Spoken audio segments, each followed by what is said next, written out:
night.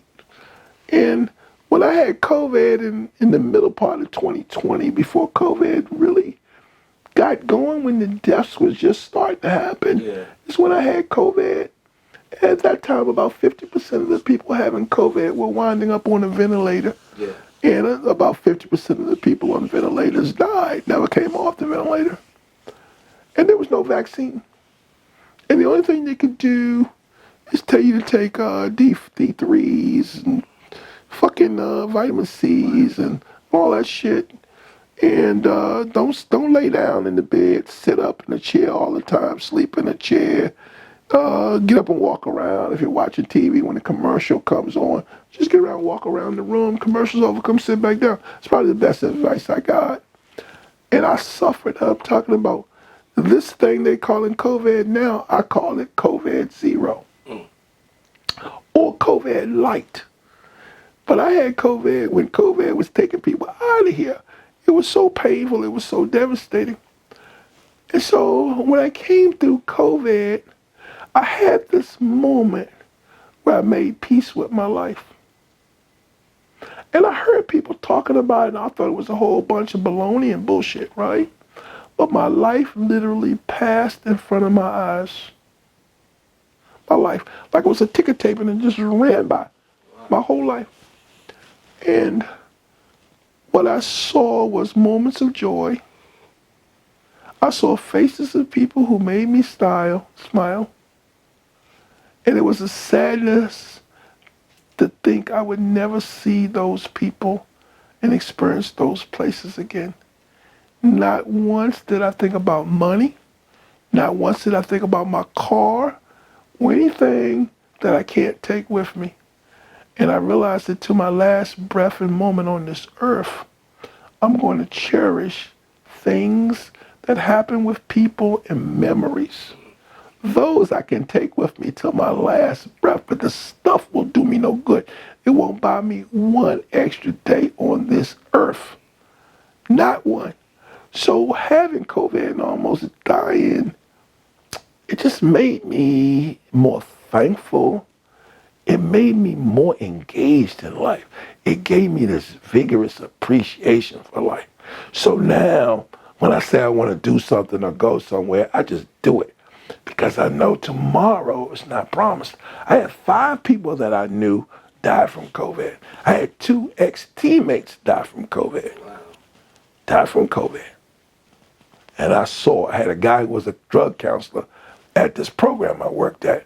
He was like 6'6", maybe 265, looked like a defensive end or something. NFL. He died from COVID so quick. They took him to the hospital. Within a week or 2, he was dead. So what I'm saying is, what I've gone through has made me more grateful. It's made me more grateful for everything. It's made me appreciate everything like I never appreciated before because I came so close. And then I went right back to work. I stayed off. When I had COVID in 2020, I stayed off for 2 months, and my boss didn't want me to come back to work then. Damn. She's like, take some more time, we're going to pay you. Because they were afraid I might bring COVID into the office at that particular time, right? They're like, don't rush yourself. And so the doctor says, are you sure you're okay? I says, I think I'm okay. I remember going to work the first day. By 1 o'clock, I was done. By 1 o'clock, I couldn't even move. I was just worn out, exhausted.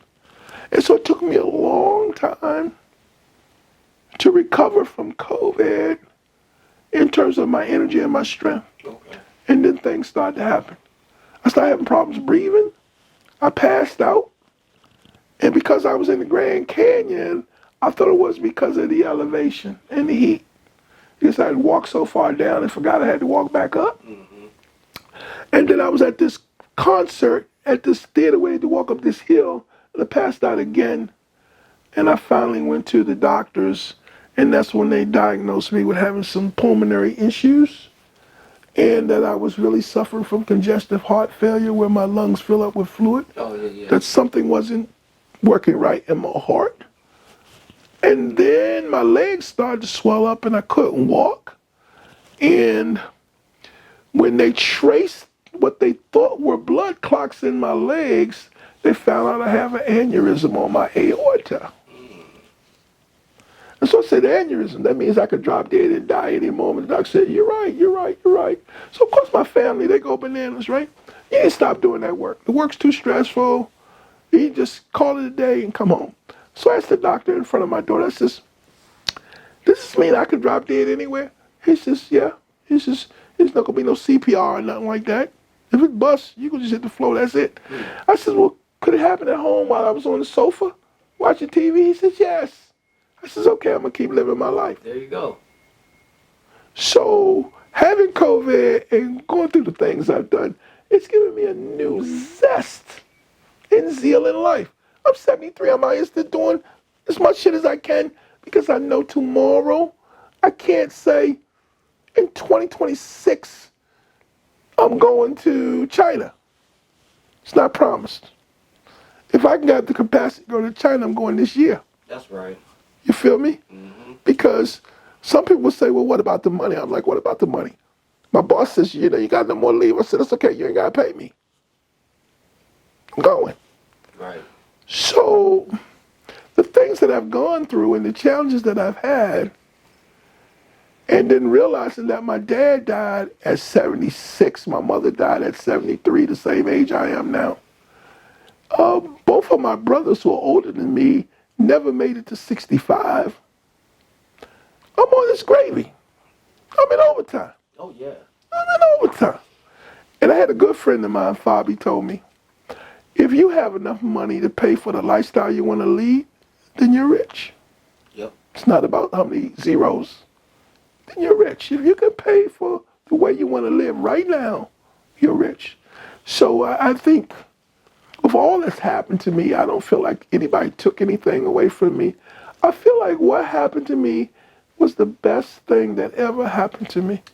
Because if all those things wouldn't have happened, I would not be the man I am now, which is head and shoulders above the selfish, self-centered, self-absorbed, self-important person that I was when I worked in entertainment and the media.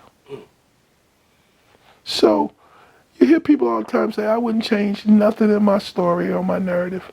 The only thing I would change is that I would have gotten here sooner if I knew it was so sweet. I wouldn't have been resistant to case managers, counselors, sponsors, and people who were trying to tell me that not only was I going in the wrong direction, but here's the path in the right direction. Two things. You go in the right direction, here's a correction to that. It's the only thing that sometimes I have misgivings about. I say, you're just the fucking biggest idiot in the world. You know you could have been doing this 20 years sooner. Right. Yeah. And that's when I get into the mood where I think I should sue somebody. That they didn't really tell me, and they did. So, if I'm not living the way I want to, or if a person's not living the way